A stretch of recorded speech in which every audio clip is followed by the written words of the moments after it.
하나님을 믿고 살았던 여호사밧이 우리가 이해할 수 없는 행동을 하지요.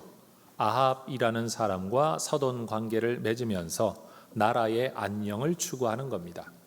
하나님 의지했을 때 하나님이 그를 견고케 하셨던 경험이 있음에도 불구하고 믿음의 사람도 잘못 생각하고 잘못 판단하는 때가 있는 것 같습니다.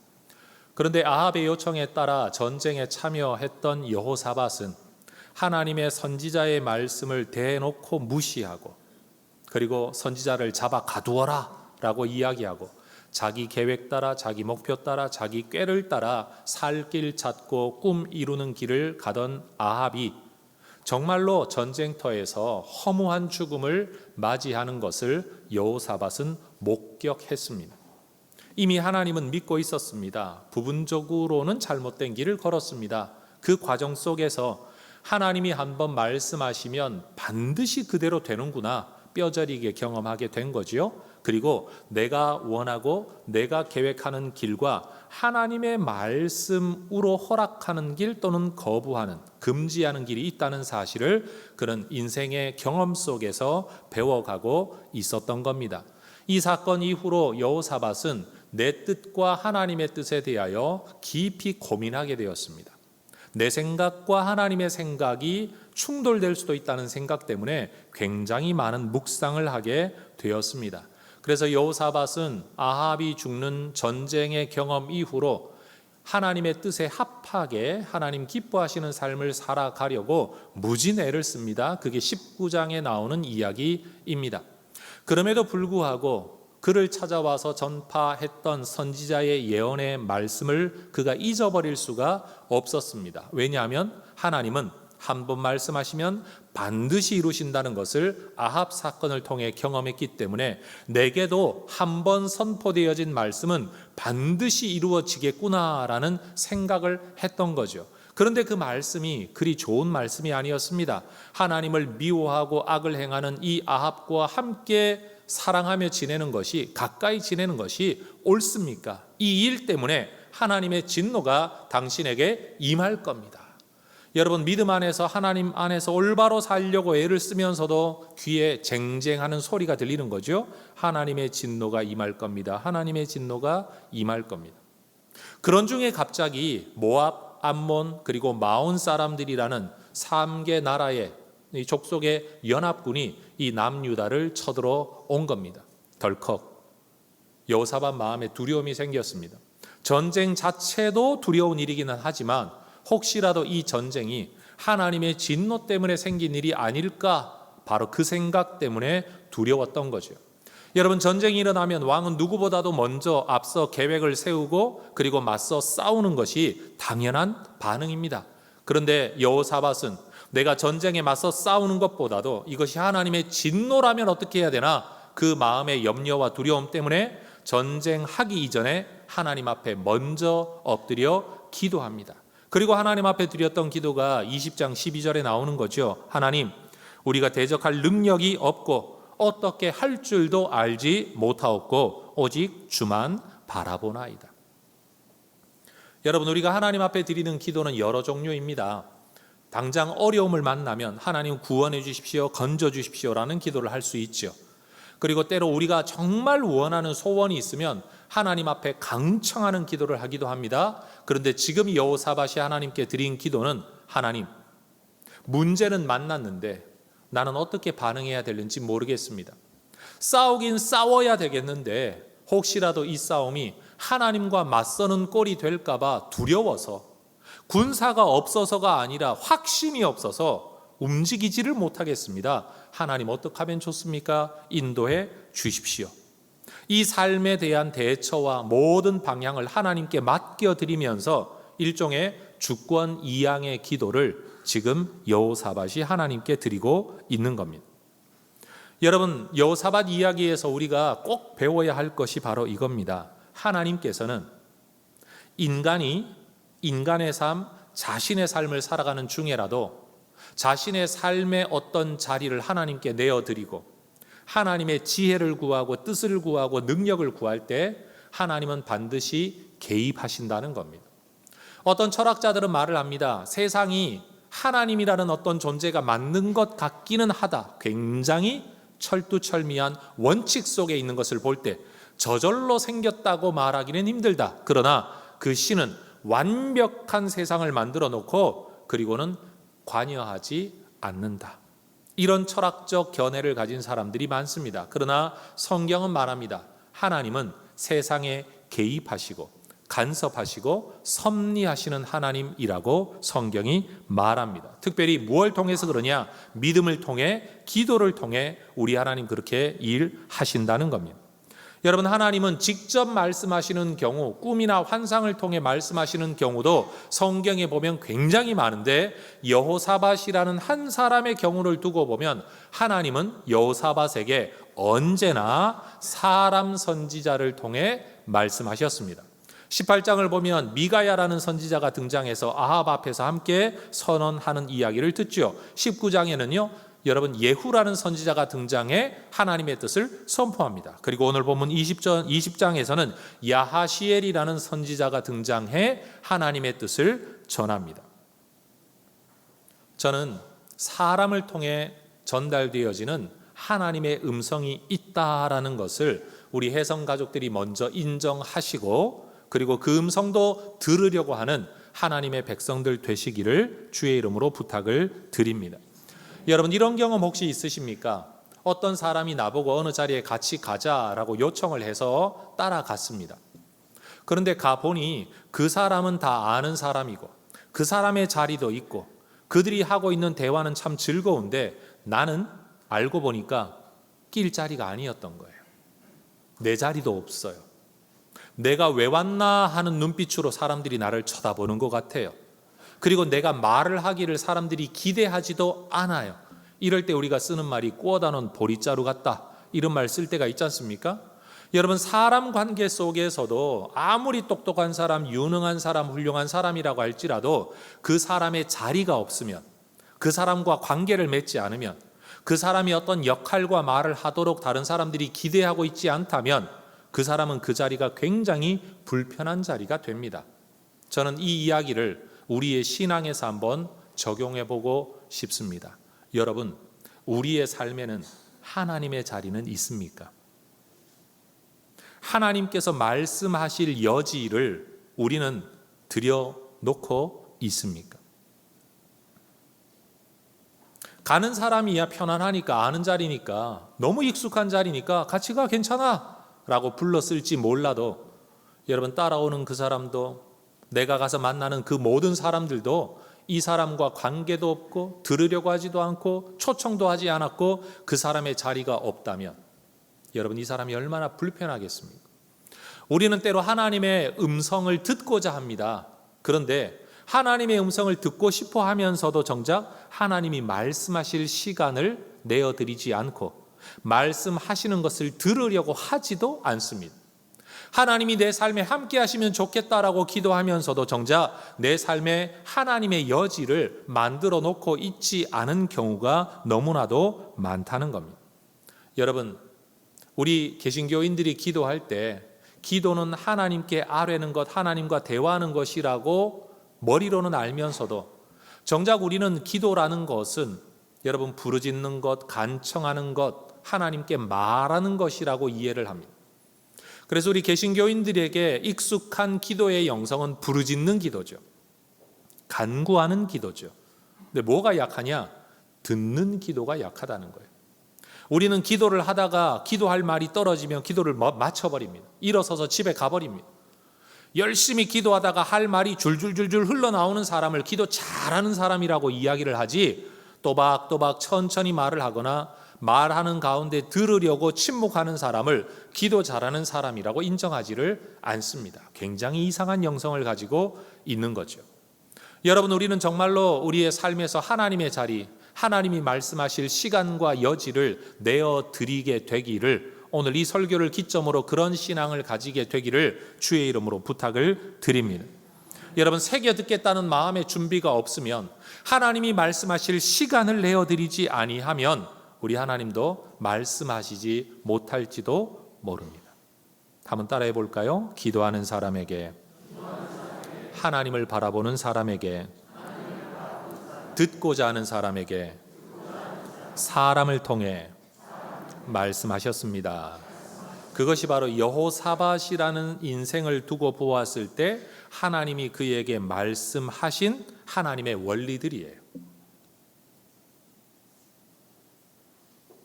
저는 여러분들이 하나님 앞에서 때로는 꿈으로, 때로는 환상으로, 때로는 신비한 체험으로, 때로는 사건으로도 하나님의 말씀을 듣고 음성을 듣고 하나님을 만나기도 해야 되겠지만, 사람을 통해 전달되어지는 하나님의 음성, 예를 들면 예배 시간의 설교, 내가 읽는 성경 시간, 때로는 심지어 누구와 함께 신앙으로 대화하는 그 시간에도 하나님이 그 사람을 통해 말씀하실 수 있다, 이 가능성을 열어놓고 여러분 신앙생활을 하시기를 주의 이름으로 축원합니다.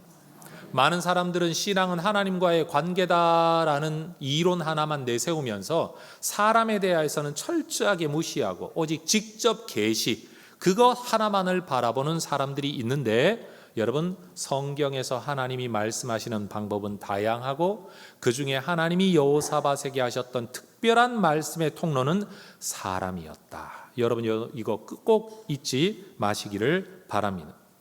여러분 그렇게 모압, 암몬, 마온 연합군의 침략 앞에서 떨고 있는 여호사밧에게 야시엘 선지자가 와서 전했던 하나님의 메시지는 무엇이었습니까? 여러분 15절 한번 보십시오. 너희는 이 큰 무리로 말미암아 두려워하거나 놀라지 말라. 이 전쟁은 너희에게 속한 것이 아니요 하나님께 속한 것이니라. 17절 예루살렘아 너희는 두려워하지 말며 놀라지 말고. 따라하십시다. 두려워하지 말라. 놀라지 말라. 여러분 하나님께서 기도하는 여호사밧에게 주셨던 첫 번째 말씀이 바로 이겁니다. 두려워하지 말아라. 놀라지 말아라. 적이 쳐들어왔다는 것 때문에 두려워하지도 말아라. 그리고 네가 지금 이것이 하나님의 진노가 아닌가에 대한 염려도 내려놓아라. 네가 기도함을 통하여 네 문제를 내게 넘겨줌을 인하여 이 문제는 이제 나의 문제가 되었다. 여러분 아이들의 싸움이 부모의 싸움이 되는 이유는 그 아이가 내 자식이고 내 새끼이기 때문에 그렇습니다. 남의 자식 문제로 싸우는 사람 없습니다. 다 내 자녀이기 때문에 그렇습니다. 여러분 하나님은 우리의 하나님이십니다. 우리의 왕이십니다. 우리의 부모님이 되십니다. 그렇기 때문에 여러분 하나님의 백성이 된 우리의 문제는 곧 하나님의 문제가 됩니다. 하나님께서 내가 너희를 받아주겠다, 내가 너희를 보호하겠다라고 말씀하실 때는 너의 문제를 나의 문제로 삼겠다라는 전제가 그 안에 포함되어져 있는 거죠. 여러분 분명 지금 일어난 이 전쟁은 사람의 일입니다. 남의 족속이 이 족속을, 저 왕이 이 왕을, 이 백성들이 이 백성들과 싸우는 세상에서 일어난 세상의 일일 뿐입니다. 그런데 하나님 말씀하시기를 이 일은 내 일이다. 이 전쟁은 내게 속했다. 네 땅에서 일어난 일이고 너를 향해 일어난 적군이지만 이 전쟁은 내게 속한 일이다. 왜 그렇습니까? 여호사밧이 이 문제를 하나님께 올려드렸기 때문에 그렇습니다. 여러분 직장 생활 해보신 분들은 다 아실 겁니다. 여러분 기획하고 기한하고 보고하는 사람이 모든 일을 다 하지만 마지막 결제 사인하는 사람이 그 모든 일에 책임을 지게 되어 있습니다. 몇 시간 일했냐, 누가 일했냐, 누가 기한했냐가 아니라 결제를 누가 했느냐. 그래서 여러분 세상에서 언론을 보면 어떤 문제를 가지고 공방할 때도 보고를 했냐 안 했냐, 결제를 했냐 안 했냐, 지시가 있었냐 없었냐. 여러분 이것이 세상의 중요한 문제 아닙니까?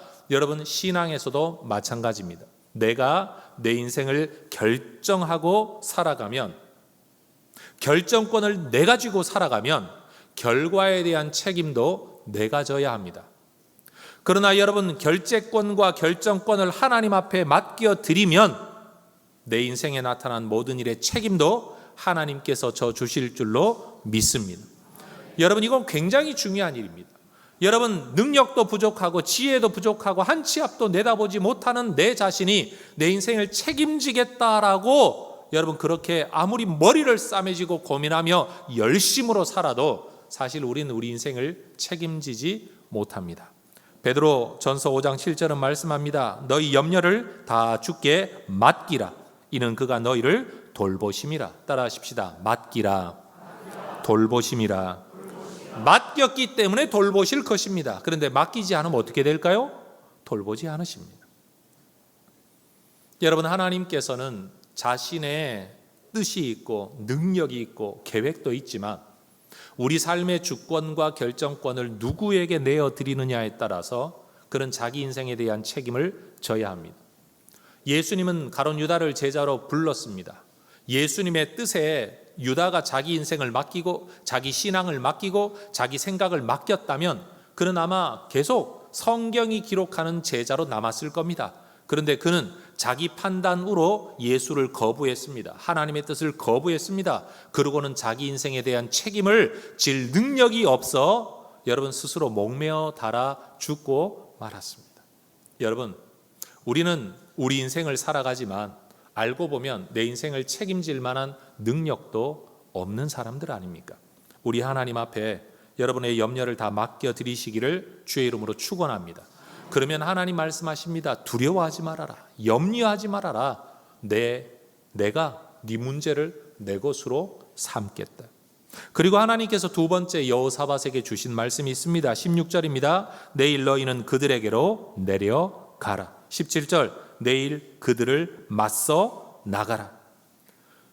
여러분, 여호사밧이 분명히 기도했죠. 이 큰 무리를 대적할 아무런 능력이 없습니다 라고 기도했음에도 불구하고 하나님의 여호사밧에게 그 대적들에게 맞서 나가라고 말씀하십니다. 내려가라고 말씀하십니다. 전쟁터에 전쟁하기 위한 그 땅에 내려가라고 말씀하십니다. 그런데 하나님이 내려가라고 할 때는 전쟁하라고 내려가라고 말씀하신 것이 아니었습니다. 17절을 보십시오. 이 전쟁에는 너희가 싸울 것이 없나니 대열을 이루고 서서 너희와 함께한 여호와가 구원하는 것을 보라. 여호와가 너희와 함께 하리라. 왜 내려가야 합니까? 보기 위해 내려가야 됩니다. 뭘 보는 겁니까? 하나님의 함께 하심을 보고 하나님이 구원하는 것을 보기 위해 내려가는 겁니다. 전투하기 위해 내려가는 게 아닙니다. 여러분, 적들은 쳐들어왔습니다. 나는 싸울 힘이 없습니다. 싸울 능력도 없습니다. 싸울 의욕도 없습니다. 그런데 하나님 내려가라고 합니다. 하나님 잔인해서 그렇게 말씀하시는 게 아닙니다. 이 문제를 내 문제로 받았으니 네가 싸우는 게 아니라 내가 싸우겠다. 너는 어떻게 싸울까를 염려하면서 내려가지 마라. 하나님이 어떻게 일하시는가를 보기 위해 내려가라. 여러분, 이 전쟁은 원래 하나님의 사람 여호사밧이 걸어야 할 길, 다윗의 처음 길, 여호와의 길을 걷지 않고 다른 길, 악한 자를 사랑하는 길, 악한 자와 연합하는 길을 걸었기 때문에 일어난 진노의 일입니다. 그렇다고 하나님께서 이 진노를 통해 여호사밧을 혼내고 너 죽었어 그렇게 다가오신 게 아니었습니다. 하나님의 뜻은 하나님의 길이 아닌 길을 걸으면 어떤 일을 만나는지를 깨우치시고 그가 다시 다윗의 처음 길, 여호와의 길, 믿음의 길을 걷도록 있어야 할 자리에서 살아야 할 삶을 살도록 하나님께서 지금 일하고 계신 겁니다. 여러분, 사람의 삶이 바뀌기가 얼마나 어려운가 하면요, 그것은 사람의 고집 문제가 아니라 사람의 한계 때문입니다. 우리 여성분들, 여러분이 살림하시는 대부분의 모습은 아마 어려서부터 보아왔던 어머님의 살림을 거의 대부분 본받고 있을 겁니다. 여러분, 남자들이 자녀에 대하여, 아내에 대하여 가지고 있는 대부분의 모습은 어려서 아버지로부터 봤던 모습을 흉내내고 있을 경우가 굉장히 많습니다. 사람은요, 본대로 따라갑니다. 그게 인간의 한계예요. 보지 않은 건 내 머릿속에 없습니다. 아무리 좋은 것이 있다고 말을 해도 살아본 적 없고 본 적도 없으면 그 삶을 살아갈 수가 없는 겁니다. 그래서 하나님은 우리에게 믿음의 삶을 살면 구원하시겠다라고 말씀하지 않으시고, 왜요? 우리가 믿음의 삶을 살아본 적이 없거든요. 다 자기가 자기 주인 되어 죄의 길을 걸었던 우리에게 네가 믿음의 길을 완벽하게 살면 구원하겠다고 말씀하시는 게 아니라 내가 너를 구원하였다. 그러니 이제는 성경의 가르침을 따라 믿음의 길을 걸어보라라고 말씀하시는 겁니다. 여러분, 우리가 믿음의 경험을 계속 반복해야 우리는 믿음의 인식이 확장됩니다. 믿음의 경험을 가져야, 신앙의 경험을 가지면 가질수록 이전의 삶보다는 신앙의 삶이, 불순종의 삶보다는 순종의 삶이, 하나님 없는 인생보다는 하나님 있는 인생이 훨씬 더 복되다는 사실을 깨달아가게 되는 거죠. 그래서 여러분, 처음 시작은 작은 믿음이었더라도 이 믿음의 과정을 통해 우리는 더 큰 믿음으로 자라나게 되는 겁니다. 성도 여러분, 지금과는 조금 다른 모습으로 살아가려면 달라져야지 한다고 달라지는 게 아니라 나와는 다르게 더 나았게 살아가는 사람을 들여다보고, 아, 저렇게 하면 되는 거로구나, 따라가다가 보면 우리의 삶도 변화될 줄로 믿습니다. 여러분, 하나님은 우리에게 말씀하십니다. 여호사밧에게 말씀하신 것처럼 말이에요. 그게 뭐냐? 네가 두려워하고 무서워하고 있는 그 자리로 내려가라. 맞서 내려가라. 우리는 가기 싫어해요. 왜냐하면 두려우니까, 겁이 나니까, 능력이 없으니까. 그런데 하나님은 우리에게 내려가라고 하십니다. 여러분, 하나님은 편한 길, 내가 원하는 길에서만 일하시지 않습니다. 하나님은 때때로 내가 맞서기 힘들어하는 그곳에서도 여전히 살아계시고 여전히 일하시는 분이심을 우리에게 보여주기를 원하십니다. 여러분, 삶의 자리에서 내가 어떻게 싸울까? 하나님, 내가 싸워야 되는데 나를 도와주십시오 라는 기도만이 아니라 하나님이 이 문제를 어떻게 해결해 가시는지를 내가 보고 싶다라는 기대감 속에서 문제 앞에, 아무 능력 없는 내가 내 문제 앞에 맞설 줄 아는 믿음이 우리에게 필요하다는 겁니다. 여러분, 우리가 살아가고 있는 도시에서는 밤하늘의 별이 잘 보이지 않죠. 그러다가 저 강원도 산골이나 아니면 저 시골 오지에 가면 여러분, 갑자기 하늘에 별을 쏟아놓은 것처럼 정말 많습니다. 그럴 때 우리는 말을 잘 못해요. 이렇게 말을 해요. 우리 동네에는 별이 없는데 여기는 별이 참 많군요. 여러분, 정확하게 말하면 별이 없는 게 아니라 우리 동네에서는 별이 보이지를 않는데 여기서는 참 많이 보이는군요. 그렇게 말을 해야 정확한 것 아닙니까? 왜 우리 동네에선 별이 보이지 않습니까? 수많은 네온 사인과 조명들 때문에, 내 주변에 많은 빛들 때문에 하늘에 있는 진짜 그 빛, 영롱한 빛, 별빛을 보지 못하는 겁니다. 그래서 여러분, 하늘을 관측하고 천체를 관측하는 모든 관측 기관들과 또는 관측소들이 산꼭대기에 올라가든지 섬으로 가든지 시골 오지에 다 설치되어 있습니다. 왜요? 거기 가야 잘 보이니까요. 하나님께서도 어디에나 살아계시고 늘 우리와 함께 하시고 늘 말씀하시는데, 우리가 세상의 불빛 때문에 하나님 음성도 못 듣고 하나님 보지도 못하고 하나님 계신지도 모르고 살아가기 때문에 때로 하나님은 우리를 인생의 구덩이에 들어가도록 내어버려 두십니다. 세상의 불빛이 미치지 않는, 내가 안정감을 누리는 모든 것들이 끊어지는 자리에 우리가 들어가도록 내어버려 두십니다. 이유가 뭡니까? 그 안에 들어가면 못 듣던 걸 들으니까요. 못 보던 것을 보게 되니까요. 우리 늘 하나님 앞에 하나님, 나와 함께 하심을 보여주십시오라고 기도합니다. 하나님의 음성 듣고 싶습니다라고 기도합니다. 그런데 정작 우리는 듣지를 못합니다. 보지를 못합니다. 수많은 세상의 이야기들 때문에, 수많은 세상의 불빛 때문에.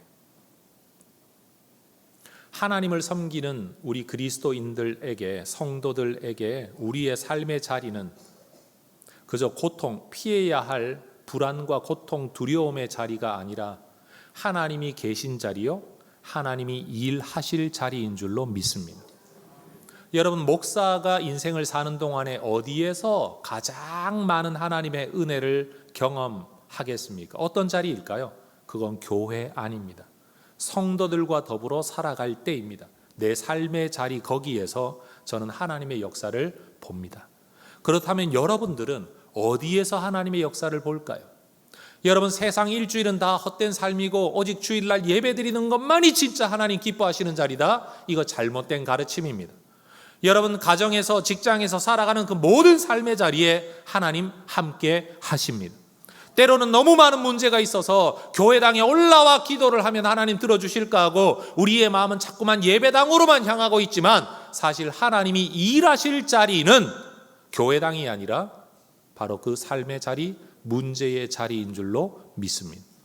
그러니 여러분 우리는 그 문제에 맞서기를 두려워하지 않아야 합니다. 왜요? 나 혼자 살아가는 게 아니기 때문에, 나 혼자 그 문제를 푸는 게 아니기 때문에 믿음을 가지고 하나님의 이름을 불러 내 문제를 하나님께 아뢰어 드리는 그 순간부터 이 문제는 하나님의 문제, 하나님이 개입하실 문제, 그 문제 상황은 내가 해결해야 될 상황이 아니라 하나님께서 해결하시는 상황이 되기 때문에, 그래서 내 능력 없다고, 내 가진 돈이 부족하다고, 내가 이 문제를 해결할 만한 백도 없고 연줄도 없다는 이유 때문에 여러분 문제 앞에 공황장애, 문제 앞에 두려움, 문제 앞에 불안함 가지고 자꾸만 회피하는 인생이 될 게 아니라 하나님은 우리에게 말씀하시기를 문제에 맞서 내려가라 말씀하신다는 겁니다. 우리가 살아가는 삶의 자리는 그곳에서 하나님을 보게 될 믿음의 학교입니다. 여러분 예배당이 성전의 전부가 아닙니다. 하나님의 백성들이 모여 하나님의 이름을 기념하여 하나님을 위하여 지은 처소, 하나님만을 예배하는 목적이기 때문에 이곳이 성전의 의미를 가지고 있는 동시에 내가 살아가는 삶의 자리에서도 내가 하나님을 왕으로 모시고 하나님의 이름을 불러 하나님의 역사하심을 꿈꾸는 그 자리도 여전히 성전인 줄로 믿습니다. 따라하십시다. 우리의 가정도, 내 일터도 성소입니다. 성전입니다. 여러분 그렇게 믿으시기를 주의 이름으로 축원합니다. 하나님의 역사는 교회에서만 일어나는 게 아닙니다. 여러분 우리가 살아가는 모든 자리, 하나님이 계신 모든 곳에서 하나님 일하십니다. 여러분 하나님의 이름을 일컫는 여러 표현들이 성경에 등장합니다. 지나온 시간 동안 하나님이 여기까지 우리를 도우셨구나 라고 고백한 구약에 나오는 표현이 에베네셀입니다. 도움의 돌이라는 것인데 여기까지 도우셨다라고 사람들이 돌 하나 기념비 세워놓고 도움을 기념하는 돌, 에베네셀. 그런데 그 속에 담겨있는 의미는 여기까지 우리를 도와주셨다. 그런데 그 하나님이 오늘도 우리와 함께 하실 때 그 하나님의 이름을 우리는 임마누엘이라고 부릅니다. 그리고 하나님께서 우리에게 약속하시기를 네가 있는 어디에든지 내가 거기 있을 거다. 그럴 때 여호와 삼마라고 합니다. 여호와 삼마. 하나님이 거기에 계시다. 그리고 우리 하나님께서 걸어보지도 살아보지도 않은 우리 인생의 미래에 우리의 길을 미리 예비하실 것에 대하여 하나님은 여호와 이레라고 자신의 이름을 밝히셨습니다. 여러분 우리 하나님은 어디에나 계신 줄 믿습니다. 따라하십시다. 에베네셀, 임마누엘, 여호와 삼마, 여호와 이레. 여러분 이 하나님이 바로 우리의 하나님이에요. 그러니 내가 피하고 싶은 문제, 주저하는 문제, 대응할 능력도 없고 어떻게 해야 될 줄도 알지 못하는 그 문제, 우리 하나님은 거기에도 계셔서 거기에서 하나님이 예비하심을, 하나님의 기적을 보여주실 것이기 때문에 지금 여호사밧에게 말씀하시는 겁니다. 마주 내려가라. 여러분 세상살이가 너무 힘들다는 이유 때문에 삶에 대하여 두려움만 가지고 있지 하나님의 일하실 것에 대한 기대를 혹시 잃어버리지는 않으셨습니까? 문제 때문에 걱정만 하고 있지 그 문제에 하나님이 어떻게 일하실까에 대한 기대감을 잃어버리고 살아가고 있지는 혹시 않으십니까? 여러분 하나님의 일하실 것에 대한 기대를 잃어버린 건 신앙을 잃어버린 겁니다. 여러분 이 기대를 회복하시기를 주의 이름으로 축원합니다. 우리의 마음을 지배하는 것이 현실에 대한 염려와 두려움이 아니라 하나님의 일하심에 대한 기대가 될 수 있기를 축복합니다. 여러분 선지자가 여호사밧에게 이렇게 말씀할 때 두려워하지 말아라, 마주 내려가라 말씀할 때 여호사밧이 이 말씀에 어떻게 반응을 합니까? 18절을 한번 보십시오. 여호사밧이 몸을 굽혀 얼굴을 땅에 대니 온 유다와 예루살렘 주민들도 여호와 앞에 엎드려 여호와께 경배하고 19절 레위 사람들은 서서 심히 큰 소리로 이스라엘 하나님 여호와를 찬송하니라. 여러분 말씀을 듣고 난 이후에 여호사밧은 몸을 굽히고 얼굴을 땅에 대면서 하나님을 경배합니다. 왕이 그렇게 하니까 백성들도 따라서 엎드려 하나님께 경배합니다. 레위 사람들은 서서 큰 소리로 찬송합니다. 질문합니다. 여러분, 야시엘 선지자가 하나님의 말씀을 선포할 때 무슨 일이 일어났습니까? 당장 무슨 변화가 있습니까? 하늘에 불이라도 떨어졌습니까? 여러분, 하늘에 태양빛이라도 사라지고 여러분 갑자기 태풍이라도 몰려온 거 있습니까? 아무것도 없었습니다. 하나님의 말씀은 선포되어졌지만 아무런 변화가 일어나지 않을 때에 여호사밧은 엎드려 경배합니다. 그런데 오늘 우리는 주로 어떠하지요? 우리는 하나님의 말씀을 읽거나 들으면 말씀이 그렇다고? 그러면 그렇게 되나 한번 두고 보자.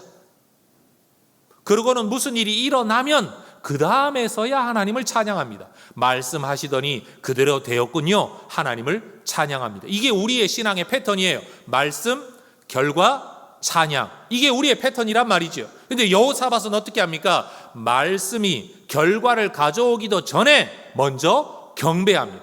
우리는 결과를 보아야만 경배하는데 그런 하나님의 말씀을 듣고는 말씀하시는 하나님은 반드시 이루실 줄을 아합을 통해 보았지 않습니까? 그 믿음 때문에 하나님을 먼저 경배합니다. 여러분, 설교를 듣고 여호사밧처럼 반응해 보신 적 있으십니까? 하나님의 말씀만 듣고서도 아무 결과가 변화되지 않았는데도 먼저 말씀하신 그대로 이루실 줄 믿고 여호사밧처럼 찬양해 본 적이 있으십니까? 이게 바로 여호사밧의 믿음이었어요.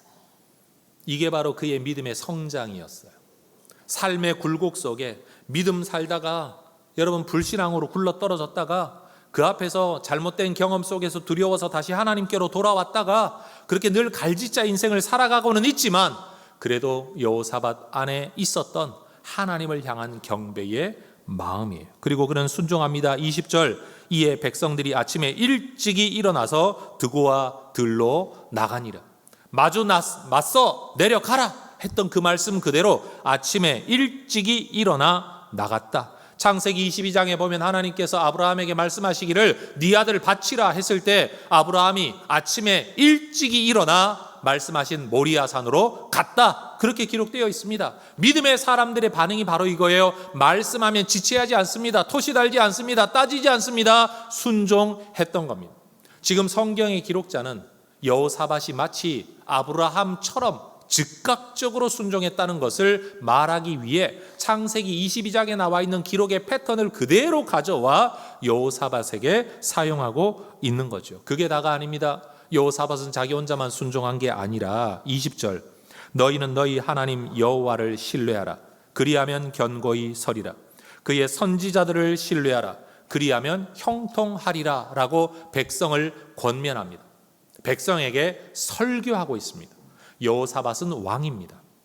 그런데 왕인 여호사밧이 지금 백성들에게 뭘 이야기하고 있습니까? 하나님 신뢰해라. 선지자들을 신뢰해라. 하나님은 말씀하신 대로 반드시 이루신다. 이거 누가 해야 될 말입니까? 원래 선지자가 해야 될 말입니다. 그런데 여호사밧이 지금 그 말하고 있습니다. 여러분, 하나님을 찬양하게 하는 일은 제사장의 일입니다. 그런데 성경 21절을 보십시오. 백성과 더불어 의논하고 노래하는 자들을 택하여 거룩한 예복을 입히고 군대 앞에서 행진하며 여호와를 찬송하여 이르기를 여호와께 감사하세 그의 인자하심이 영원하도다 하게 하였더니. 누가요? 여호사밧이. 여호사밧은 지금 제사장처럼 역할하고 있습니다. 그는 한 사람의 성도로서, 왕으로서, 선지자처럼, 제사장처럼 하나님을 경배하도록, 하나님의 말씀에 순종하도록 백성들에게 영향을 끼치고 있습니다. 문제를 만난 삶의 자리에서 우리가 해야 할 일이 뭘까요? 바로 이겁니다. 왕 따로 있고 선지자 따로 있고 제사장 따로 있고 목사 따로 있고 성도 따로 있는 게 아니라, 장로 따로 있고 집사 권사 따로 있는 게 아니라 하나님께서 이 시대 우리에게 원하시는 삶이 바로 이겁니다. 내 삶의 자리에서 문제 만나냐? 기도해라. 그러면 내가 그 문제 내 문제 삼겠다. 내가 역사하겠다.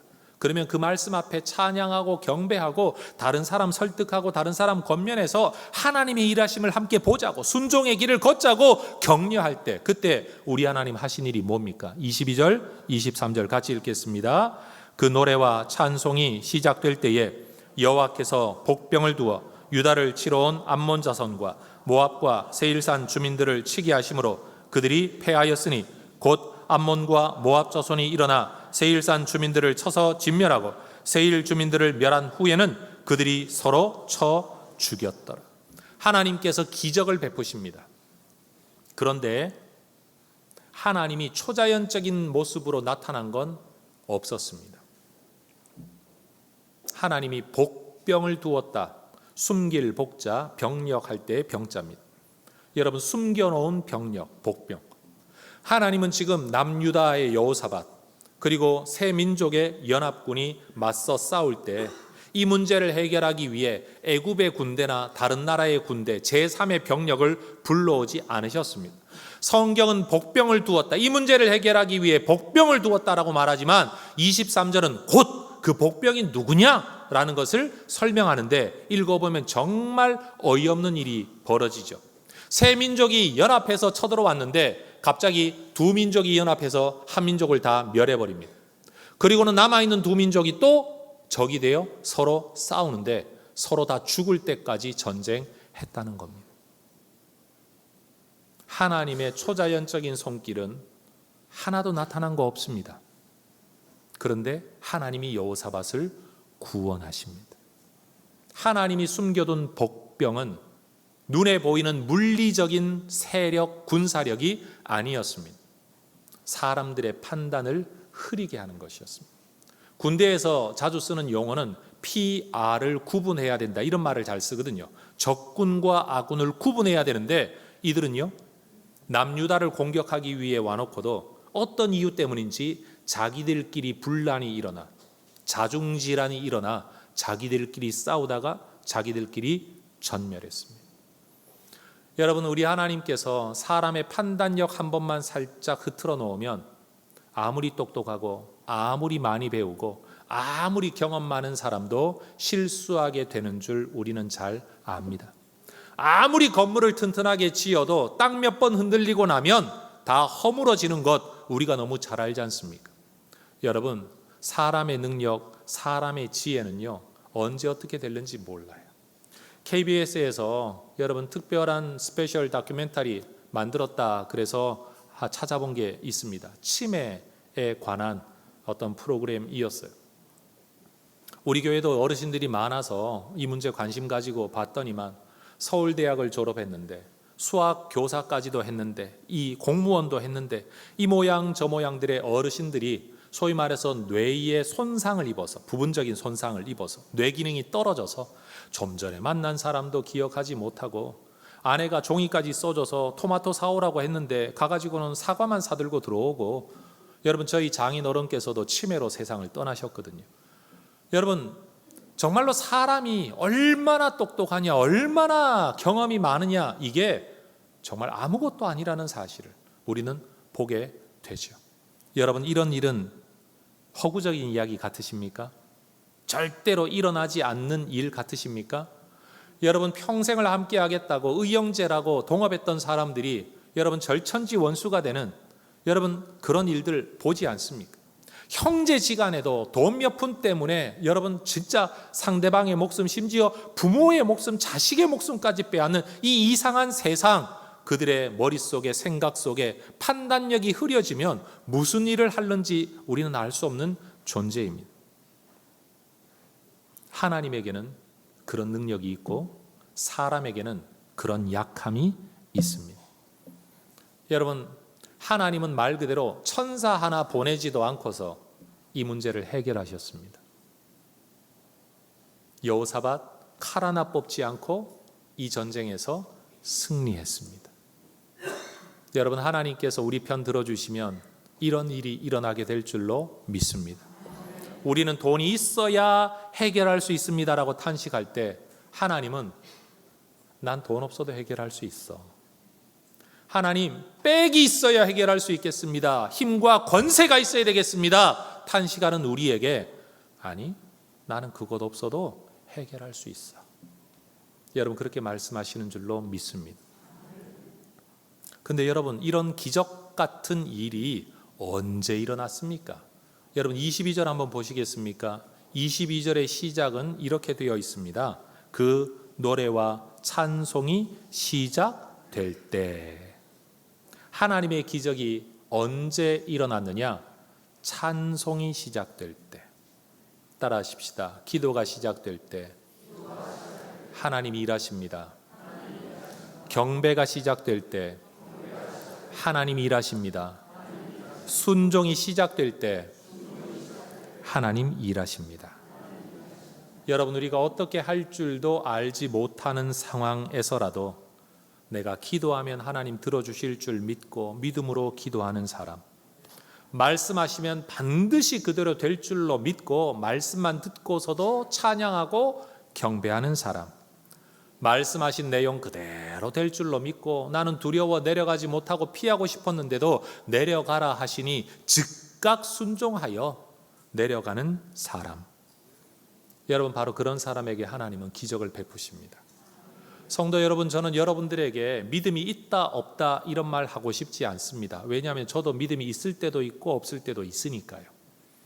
믿음이라는 건 무슨 물질의 분량처럼 늘 채워져 있는 그런 게 절대 아닙니다. 있었다가 없었다가 있었다가 없었다가 우리는 정말 알 수 없는 존재예요. 그런데 이것 하나는 분명합니다. 여러분, 믿음을 가지고 하나님의 일하심을 경험해야 더 큰 믿음으로 나아갈 수 있다는 것만큼은 분명합니다.